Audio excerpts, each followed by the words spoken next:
चलिए आज मैं आप लोग को नेपाल की इकोनॉमी के बारे में कुछ बातें बताऊं। अभी अभी हाल फिलहाल में नेपाल सरकार ने इंडियन ब्लॉगर्स, यूट्यूबर्स को इनवाइट किया है। अब इसके परिप्रेक्ष्य को समझेंगे वो है क्या। यानी अचानक नेपाल सरकार भारतीय यूट्यूबर्स, ब्लॉगर्स, इंस्टाग्राम इन्फ्लुएंसर को इतना महत्व क्यों दे रही है। आखिर नेपाल अब भारतीय क्रिएटर्स को फ्री नेपाल ट्रिप तक ऑफर कर रहा है। और ऐसा क्या हो गया कि नेपाल को लगा कि अगर भारतीय इन्फ्लुएंसर नहीं आए तो नेपाल का टूरिज्म सेक्टर मुश्किल में पड़ सकता है। ऐसा नहीं है।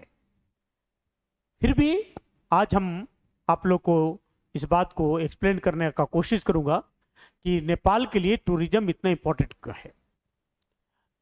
दुनिया में नेपाल टूरिस्ट पैलेस के लिए काफी फेमस है, लेकिन अभी कुछ समय के लिए नेपाल थोड़ी टूरिज्म से परेशानी झेल रहा है। नेपाल दुनिया की एक ऐसी सरकार है जो अधिक से अधिक धन का निर्माण यानी गोल्ड ले सकता है फॉरेन कंट्री से। इसके पीछे बहुत सारे कारण हैं। तो पहले इस बात को समझेंगे कि आखिर नेपाल में वो चीजें क्या है। और नेपाल सरकार ने यानी बालन की जो सरकार है उन्होंने जो अभी फैसला किया है, जो दुनिया के लगभग सारे एम्बेसीज में नोटिस किया गया है कि उस देश के ब्लॉगर्स आए, यूट्यूबर्स आए, इन्फ्लुएंसर आए और वहाँ के लिए जो टूरिस्ट प्लेसेस हैं उनकी कंटेंट बनाए, यानी इंस्पायर करें लोगों को आने के लिए। अब इसकी महत्ता क्या है उसको हम लोग समझेंगे। और फिर भारत जो अभी तक समझ रहे थे कि बालन सरकार आई तो भारत और नेपाल में दुश्मनी चल रही है, ऐसा कुछ नहीं है। दोनों में काफी याराना है। तो इसको पूरी बात को ध्यान से समझना। South Asia, Nepal south Asia की सिर्फ जियो पॉलिटिक्स ही नहीं है बल्कि डिजिटल इन्फ्लुएंस की भी भूमिका में है। नेपाल के लिए टूरिज्म का काफी महत्व है। देखिए, नेपाल कोई बहुत बड़ी इंडस्ट्रियल कंट्री नहीं है, इंडस्ट्रियल कंट्री नहीं है। न वहाँ चाइना जैसी मैन्युफैक्चरिंग है और न इंडिया जैसा विशाल मार्केट है। नेपाल की इकोनॉमी काफी हद तक डिपेंड करती है रेमिटेंस यानी विदेशों में काम करने वाले नेपाली लोगों के पैसों पर और टूरिज्म पर। टूरिज्म नेपाल के लिए सिर्फ घूमने फिरने का बिजनेस नहीं है बल्कि इकोनॉमिक लाइफलाइन है। लाखों नेपाली लोगों की रोजी रोटी टूरिज्म से चलती है।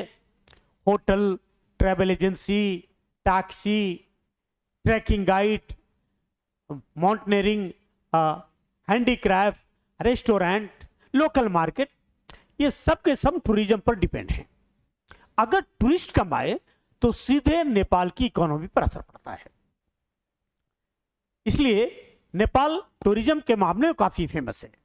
नेपाल के पास वो चीज है जो दुनिया के बहुत कम लोगों के पास है, वह है हिमालय। दुनिया की सबसे ऊंची चोटी माउंट एवरेस्ट नेपाल में है। हर साल लाखों लोग सिर्फ एवरेस्ट देखने नेपाल आते हैं। एवरेस्ट बेस कैंप ट्रैकिंग दुनिया की फेमस ट्रैकिंग जर्नी में गिनी जाती है। दूसरा है स्पिरिचुअल टूरिज्म। नेपाल सिर्फ एडवेंचर नहीं स्पिरिचुअलिटी का भी ग्लोबल सेंटर है। भगवान बुद्ध का जन्म स्थान लुम्बिनी नेपाल में है। वहीं हिंदुओं के लिए पशुपतिनाथ टेम्पल बहुत पवित्र माना जाता है, वो भी नेपाल में है। भारत से हर साल लाखों श्रद्धालु नेपाल आते हैं। तीसरी बात है प्राकृतिक ब्यूटी और चीप ट्रेवल। नेपाल रिलेटिवली सस्ता टूरिस्ट डेस्टिनेशन माना जाता है। इंडियन टूरिस्ट के लिए खासकर वीजा की जरूरत नहीं है, करेंसी एक्सचेंज आसान है, कल्चरल सिमिलरिटीज है और बजट फ्रेंडली ट्रेवल है। इसलिए नेपाल इंडियंस के लिए फेवरेट डेस्टिनेशन रहा है। लेकिन अब समस्या क्या है भाई? अब कहानी काफी इंटरेस्टिंग है।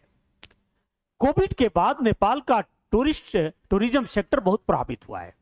फिर ग्लोबल इकोनॉमिक स्लोडाउन हुआ और अब कंपटीशन बढ़ गया।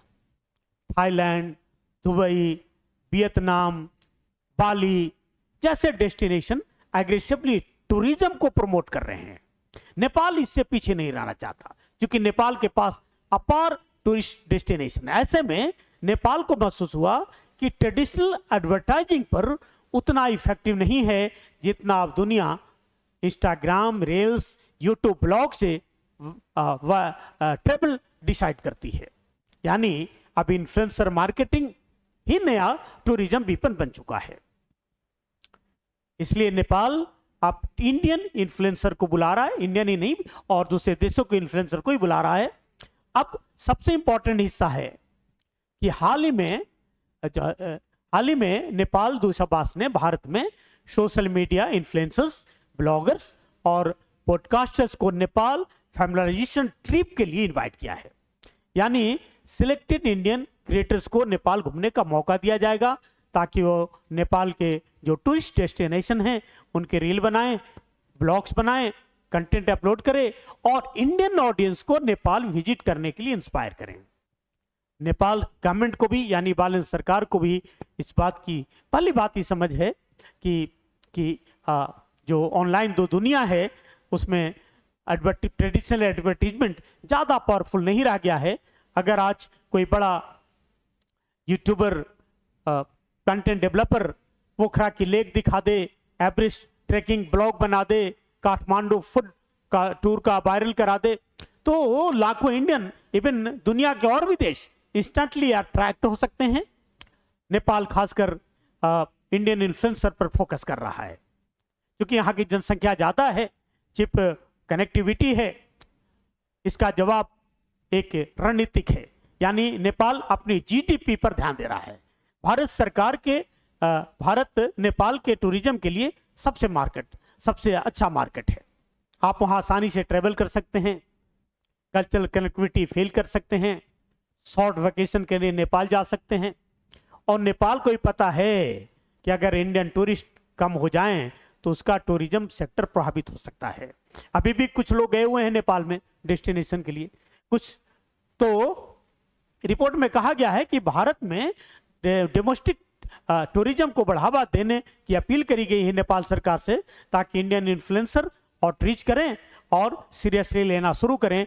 उन्हें अप्लाई करने के लिए एप्लीकेशन दिया है कि आप नेपाल एम्बेसी में अप्लाई करें फ्री ट्रिप के लिए। नेपाल सरकार इसके लिए बहुत सारे काम कर रही है, टूरिज्म बूस्टअप करने के लिए कई काम कर रही है। नए नए airport, Pokhara international airport, Gautam Buddha international airport, ताकि फॉरेन टूरिस्ट आसानी से पहुंच सके। एडवेंचर टूरिज्म प्रमोशन, नेपाल खुद को adventure capital of south Asia मानते रहा है और वाकई में है भी, और इसमें कोई दो राय नहीं है। इसलिए उनके पास राफ्टिंग, बंजिंग जंपिंग वगैरह, ट्रेकिंग, ऐसे साहसिक खेल खेलने के लिए, इंजॉय करने के लिए जगह है जिसे अग्रेसिवली प्रमोट किया जा रहा है, जिसमें डिजिटल प्लेटफॉर्म काफ़ी इंपॉर्टेंट होगा। और नेपाल सरकार अभी इस पर फोकस कर रही है, शॉर्ट वीडियोस बनाने में, ब्लॉग कल्चर में, इन्फ्लुएंसर पार्टनरशिप पर, क्योंकि जिन ट्रैवल डिसीजन इंस्टाग्राम देखकर ही ले रही है। भारत से नेपाल फिर आखिर चाहता क्या है? बस नेपाल ही चाहता है कि ज्यादा से ज्यादा इंडियन टूरिस्ट, ज्यादा flight, better railway connectivity, hotel investment, film shooting, spiritual tourism, partnership, विशेषकर Ayodhya, Janakpur circuit, Buddhist circuit को डेवलप करना चाहता है। नेपाल चाहता है कि भारत सिर्फ पड़ोसी नहीं बल्कि उनकी टूरिज्म ग्रोथ पार्टनर बने। लेकिन चैलेंज भी है।